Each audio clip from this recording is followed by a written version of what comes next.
Limon kasabasından herkese selam millet. Bugün sizlere Steam'deki bakiyemizi nasıl yükseltiriz, herhangi bir şekilde para yatırmadan cüzdanımızdaki parayı nasıl yükseltiriz onu göstereceğim arkadaşlar.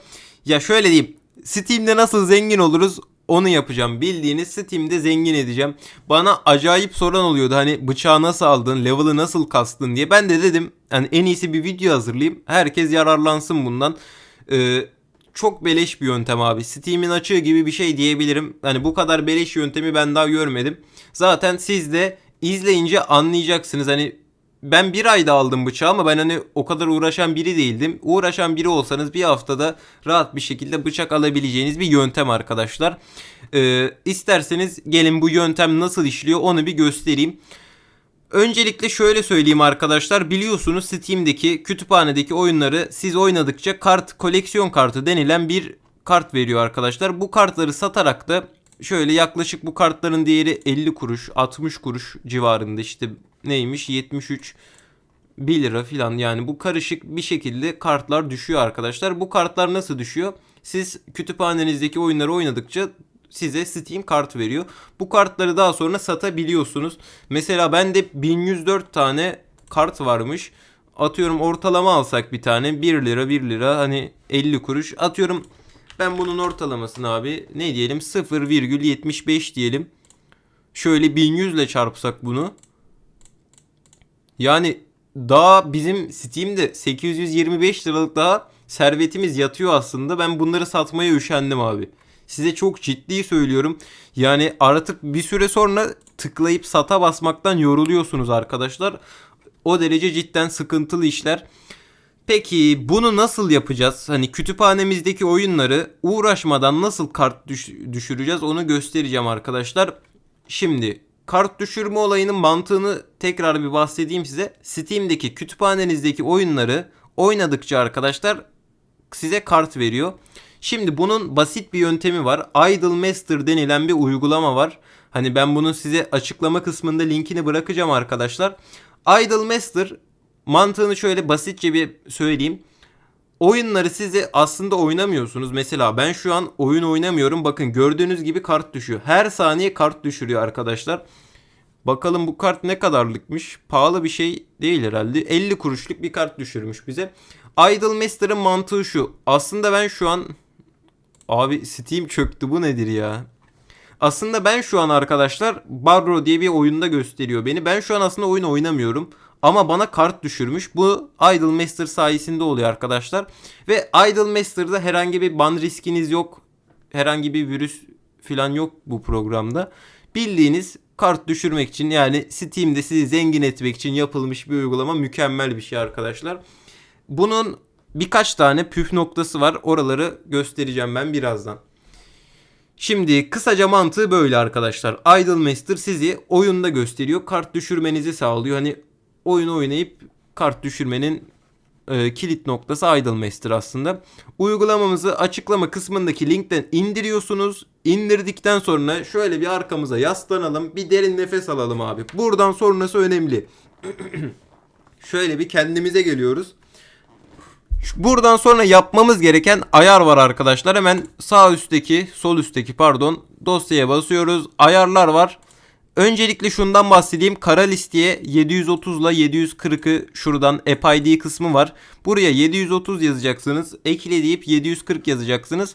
Bu Counter Strike için arkadaşlar. CS'de bazen sıkıntı çıkabiliyor. Ondan dolayı onları eklersiniz.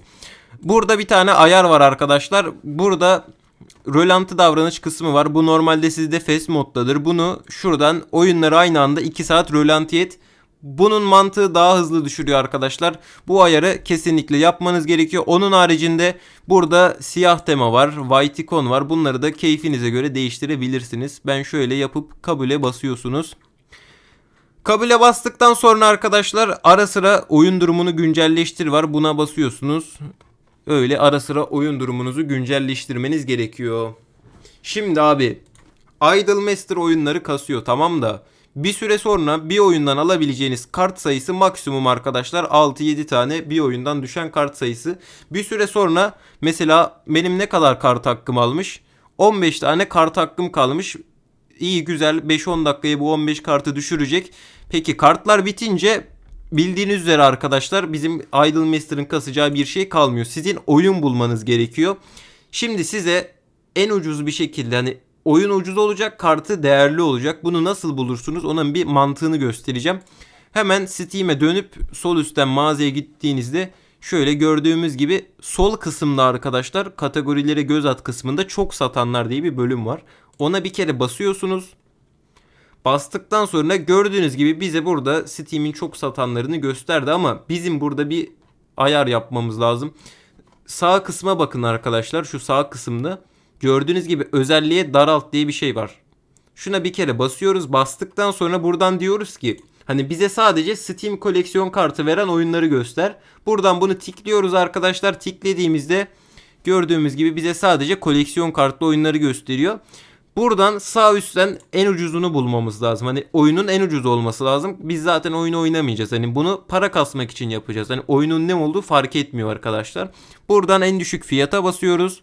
Gördüğünüz gibi mesela ben ne yapmışım? Barro'yu almışım. Hani Idolmaster kassın diye. Bunun gibi 1 lira 5 kuruşluk oyun. Buradan atıyorum herhangi bir oyunu da girip alabilirsiniz. Yani buradan 10 liralık oyun mesela indirime girmiş, %90 indirime girmiş. Mesela 10 liralık oyunun kartı arkadaşlar yaklaşık bir kartı 50 kuruş olsa 6 kart 3 lira ediyor. Yani 2 lira karınız oluyor. Bunu da yani hani taş atıp kolunuz yorulmuyor. Bu oyunları alıyorsunuz abi, biriktiriyorsunuz. Kastıktan sonra oyunun kartını düşürdükten sonra buradan iade edebilirsiniz arkadaşlar. Yani ne kadar oluyor? 3 lira karınız oluyor. Bildiğiniz kartları alıyorsunuz, oyunu iade ediyorsunuz. Sonra aldığınız koleksiyon kartlarını arkadaşlar pazarda rahat bir şekilde satabiliyorsunuz. Bu arada bir tane daha mı kart gelmiş? Ben yanlış mı gördüm? Gördüğünüz gibi yani her saniye, her dakika bize kart geliyor. Bu kartları size kalan oyun almak ve kartları satmak abi. Sizin yapmanız gereken bu. Bir sürü kart düşüyor zaten rahat bir şekilde. Ben bu taktikle abi bayağı kazançlı bir şey aslında ama uğraşmanız gerekiyor. Takip etmeniz gerekiyor. Şu oyunlardan mesela ara sıra girip toplayacaksınız arkadaşlar. Buradan atıyorum ne kadar kartım kalmış? 15 tane kartım kalmış. Bu kartı atıyorum düştükçe sizin buradan oyun almanız gerekiyor. Ve oyundan mesela Barro'nun kartı bana hiç düşmüş mü? Hemen bakalım. Barro'nun kartı düşmemişti. Yani daha yeni aldık da. Bakalım Barro'dan daha kart düşmemiş. Mesela buradan arkadaşlar takip edeceksiniz. Barro'nun bütün kartları düştüğünde oyunu hemen iade edin. Hani bu sizin yararınız olur. Oyunu iade ederseniz zaten 1 lira daha karlı oluyorsunuz. 2 lira karttan gelecekse 1 lira da oyundan geliyor. Toplam 3 lira. Yani bir oyundan 3 lira karımız oluyor arkadaşlar. Hani 3 lira 5 lira diyorsunuz ama hani bu bir süre sonra arkadaşlar bildiğiniz böyle 1000 liraya kadar çıkıyor. 3-5 1000 liraya çok rahat bir şekilde çıkarsınız. Hani ben çok uğraşmıyordum. Ara sıra giriyordum, oyun alıyordum. Idolmaster'ı mesela ben arkada LoL oynarken bunu açıyorsunuz arkadaşlar. Bu size kasıyor. Ara sıra da gireceksiniz. Burada oyun durumunu güncelleştir var. Ona basacaksınız. Şöyle tekrardan rozet sayfasını okuyacak. Bu şekilde bakiyenizi kasacaksınız. Şöyle ben bıçağımı da göstereyim. Hani Photoshop falan değil. Şöyle AWP asımı falan da göstereyim. Hani bu şekilde arkadaşlar bir sürü item aldım ben. Hani levelimi falan da yükselttim.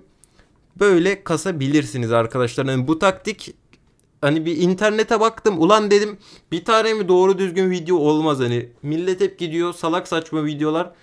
Ben de bu videoyu çektim. Dedim bir tane Mert gibi videomuz dursun diye. Hani çok isteniyordu Steam'de bakiye hilesi. Bu şekilde bakiyenizi yükseltebilirsiniz.